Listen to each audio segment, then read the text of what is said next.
GitHub থেকে যখন আপনার রিপোজিটরিটা ডিলিট করতে হয় সেটা আজকে দেখাবো। তো আমি আমার গিটহাব অ্যাকাউন্টে প্রবেশ করছি। গিটহাব অ্যাকাউন্টে প্রবেশ করার পর আমার অ্যাকাউন্টটা লগ ইন আছে, আগে থেকেই লগ ইন ছিল। তো আজকে দেখাবো গিটহাব রিপোজিটরি কিভাবে ডিলিট করতে হয়।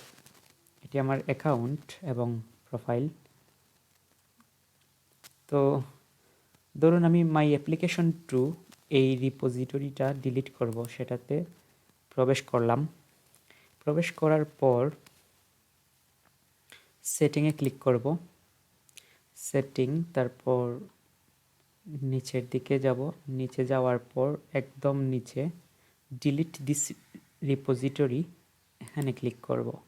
তারপর I want to delete this repository. তারপর আপনাকে ওয়ার্নিংয়ের মতো কিছু একটা দেখাবে যে আপনি শিওর আছেন কি না এটি যে ডিলিট করবেন। I have read and understand this effect, এটাতে ক্লিক করবেন।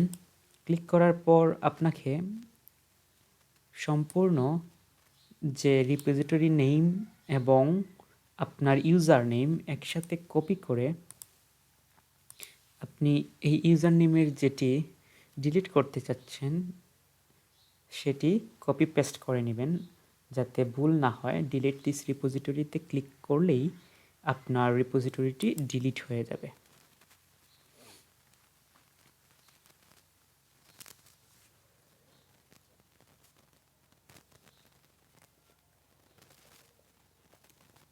তখন পাসওয়ার্ড চাইতে পারে আপনার যেটি আছে।